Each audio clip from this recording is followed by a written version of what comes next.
Good evening, I'm Michael, and you're watching Kini News, the show that brings you today's biggest stories.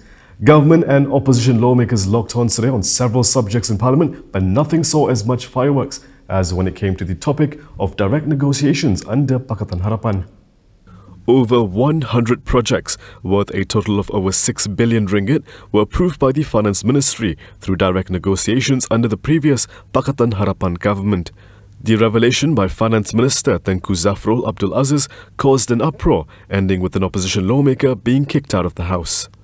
Untuk makluman Dewan Yang Mulia ini, semasa pentadbiran sebelum ni, dahulu sejumlah 101 projek atau perolehan yang bernilai 6.61 bilion ringgit telah diluluskan secara rundingan terus oleh Kementerian Kewangan. 6 bilion? Astaghfirullahaladzim. Banyaknya 6 bilion, 100 lebih projek. Oh, temberang betul, PH. Minta bagi senarai dan juga penerimanya nanti. YB Menteri, saya tak berapa dengar. Berapa projek tadi? 100. Ulang balik lah, tak dengar. 100 berapa projek? Menteri minta ulang balik tadi, tak berapa clear kat sini. dengar. Yang rundingan terus masa zaman PH. Minta senarai penerima. 6.6 bilion berapa projek, Menteri? Terkujut kami. Tak berapa dengar saya, minta maaf. He clarified that direct negotiations are allowed under certain conditions with approval from the Finance Ministry. The conditions include only one source for the required supply or that the project cannot be delayed without causing damage to the country. Government MPs quickly began heckling former Finance Minister Lim Guan Eng. Hebat Bagan, hebat. Bagan hero lah, telus. Inilah dia telus Bagan. Hebat. First class lah. Bagan jawab. Silakan Yang Berhormat Menteri. Yang betul izinkan saya Minta jalan. Silakan Yang Berhormat Menteri. Tolonglah bangun, tolong. Saya terbuka sekiranya Yang Berhormat nak berikan senarai. Itu tender-tender yang diberikan bukan secara tender terbuka. Kalau kita lihat jumlah yang diberikan secara tender terbuka jauh lebih besar. Dan ini tertakluk kepada syarat-syarat yang kita nak tahu yang sebut tadi. Saja. Kita nak senarai penuh tender. Kita nak kita beri. Lim explained that all projects which were approved through direct negotiations had cabinet approval and that, as explained by Tengku Zafrul earlier, they were all subject to conditions. However, according to former Economic Affairs Minister Azmin Ali, it is not true that the contracts were approved by the Harapan Cabinet. Dan tidak betul YB Bagan kata kabinet tahu mana ada pembentangan senarai. Apalah. Gombak, awak bukan PS ke masa tu? Masa tu awak bukan PS ke, Gombak? Jangan liar. Gombak, masa tu awak bukan PS ke, Gombak? Ada Bagan tembak. Gombak. Okey. Baiklah. Yang Berhormat semua. Yang Berhormat semua.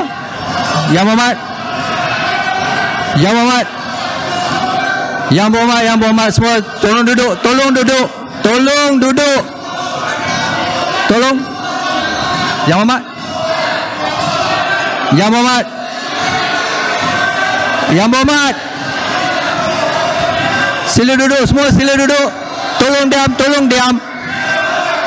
Speaker Azhar attempted to calm the House down and asked everyone to sit down so that Tengku Zafrul can continue with his speech.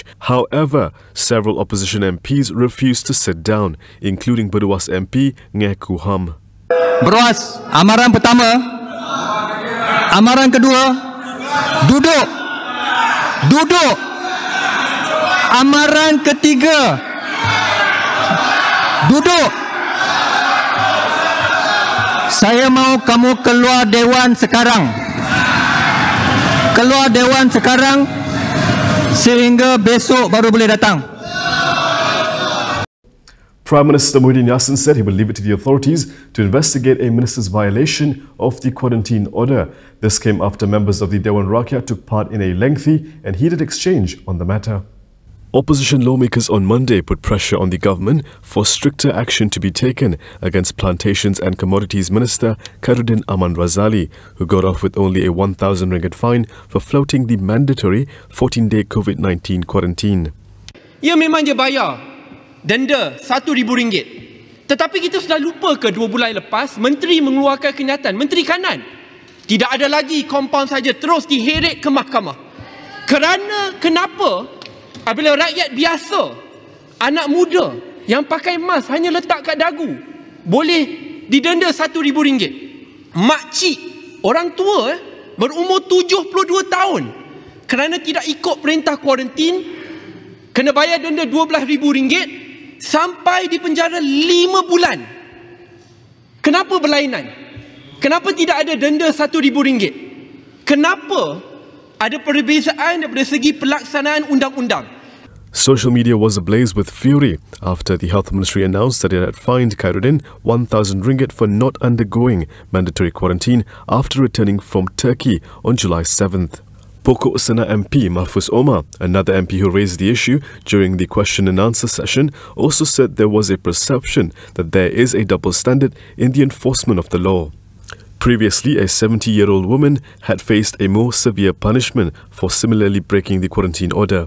Jadi seolah-olahnya kalau rakyat biasa, makcik gelang pink dan juga Haji Saleh dihukum. Tapi kalau seorang menteri dilindung hanya dengan RM1,000. However, not everyone was on the same page on the issue. For example, Baling MP Abdul Aziz Abdul Rahim said instead of criticizing the past MP, people should be praising him. Menteri itu bawa pelaburan 82 bilion. Menteri itu pergi Turki nak selamatkan negara. Daripada atuk dulu bergaduh semua tempat. Harga minyak turun, harga kelapa sawit turun. Baik. Pokok sana soalannya dah jelas. Kira. Bahawa ramai di kalangan menteri-menteri itu patut dipuji, bukan dikeji. Menteri itu bawa. Baling selalu duduk baling. This is how the Minister in the Prime Minister's Department, Muhammad Razwan Yusof, responded. Kalau dilihat hari ini, kerajaan terus menjunjung keluhuran undang-undang. Tidak ada pun dua darjat. Kalau kita lihat hari ini, menteri yang disabitkan telah pun membayar kompaun mengikut kaedah undang-undang yang ada. Jika perlu digubah, contoh YB Bachuk bertanyakan tadi, jika yang perlu tidak kita bayarkan kompaun, dan kita akan pastikan ia ada pulangan yang boleh membantu mengekang penularan COVID-19. Menteri Pertahanan kata lepas April tidak ada lagi kompaun. Bagaimana terus dengan pergi ke mahkamah. Jadi ini dua darjat. Cukuplah pokok senang. Syed Saddiq then slammed Aziz for claiming that the minister brought billions worth of investment, which the former Bersatu leader called a lie. Jangan nak mempertahankan benda yang salah. Ketua Pemuda UMNO pun tak nak pertahankan. Ada banyak yang lain tak pertahankan. Ada sampai suruh letak jawatan. Ini boleh kata je bawa 82 bilion ringgit pasal pelaburan kelapa sawit. Jangan menipu. Kerana kalau kita menipu dalam bab ini, rakyat di luar sana hilang hormat kepada yang berkhidmat dalam dewan ini. Tak ada menipu Yang Muhammad. Aziz then clarified that he didn't mean Khairuddin brought 82 billion ringgit worth of investment from his Turkey trip alone. Saya tidak kata Yang Berhormat Menteri pergi ke Turki dapat 82 bilion dan sebagainya. Saya menyatakan kenyataan nilai dagangan yang beliau telah bekerja selama ini memberikan keuntungan kepada negara berbanding dengan Pakatan Harapan. Before Azmin Ali's comments on the direct negotiations heated up the House, he said something last night that also irked Harapan lawmakers. Former Finance Minister Lim Guan Eng has responded to accusations by International Trade and Industry Minister Azmin Ali that the previous Pakatan Harapan government would have endangered lives by failing to provide adequate funds during the COVID-19 pandemic. He said the claims by Azmin was a lie and merely a political ploy.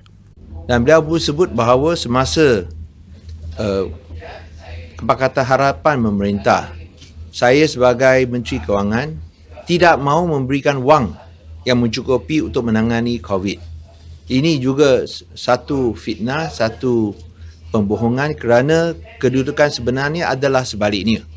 Malah ada banyak itu kenyataan yang boleh buktikan bahawa dalam menangani COVID ini, pihak kerajaan telah memaklumkan kepada Kementerian Kesihatan dan Yang Berhormat Menteri masa itu boleh sahkan bahawa pihak kerajaan akan memberikan segala sumber yang perlu, termasuk sumber kewangan, untuk memastikan bahawa frontliners kita, iaitu wira-wira dalam Kementerian Kesihatan dan juga pihak keselamatan boleh menjalankan tugas mereka sebaik mungkin. Azmin made this statement yesterday when campaigning for Perikatan Nasional on the Slim campaign trail in Perak. The former PKR leader also claimed that more people would have died had Harapan stayed in power. Former Health Minister Dr. Zulkifli Ahmad had responded to Azmin, saying that while he was the Health Minister until the 24th of February, there were 24 positive cases of COVID-19, and out of this, 22 patients had recovered. The 2 remaining patients then were in the hospital ward and they were not in intensive care unit or ventilators. He added that there were no deaths from COVID-19 while they were in the government. Cases in Sarawak contributed to all of Malaysia's local cases today. Here's the country's latest COVID-19 situation. Malaysia reported 7 new COVID-19 cases today. In a press statement, Health Ministry Director General Dr. Norisham Abdullah said 5 were locally transmitted and 2 were imported cases. The 2 imported cases involved Malaysians returning from the Philippines and the United States. For the 5 local cases, they were all detected in Sarawak. Dr. Hisham said from that number, 2 involved Malaysian citizens and 3 were foreigners. 2 foreigners in the state had tested positive during workplace screening. They did not show any symptoms and have been admitted at the Sarawak General Hospital for treatment. Another foreigner tested positive when screened prior to being cleared to return to his home country. 1 Malaysian tested positive while being screened before giving birth. Another tested positive during a workplace screening. Coming up next, will snap polls mean bad news for Pakatan Harapan? Anthony Lok tells us what he thinks after this.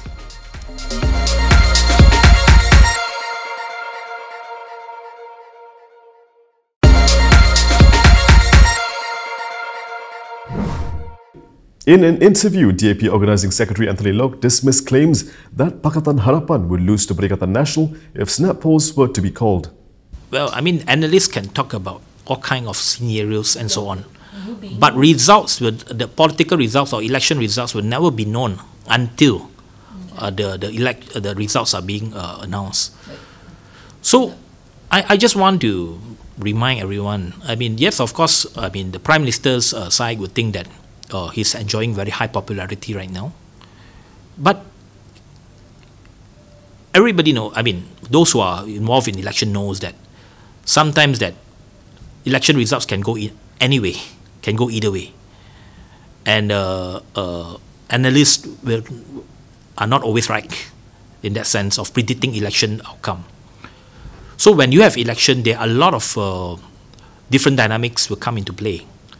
Like how do you negotiate your seats, how do you distribute your seats, whether there will be sabotage on the ground, and other factors will come into play and so on. So election results can never be certain until the results are being announced. But how confident is PH? Well, as I said, I do not want to go into whether we are confident or not. What we are trying to achieve is that, number one, that I think, generally speaking, the people do not want a snap election right now. Okay. People just want to focus on how to regain their normal life. I think politicians should go beyond just looking at election. We should provide certainties and stability to the people. And that is all from me today. For more stories, you can go to KiniTV.com. You can also follow us on Instagram, Twitter, YouTube and Facebook for the latest news updates. We'll be back with more tomorrow, same time, same place. I'm Prince Michael. Thank you for watching.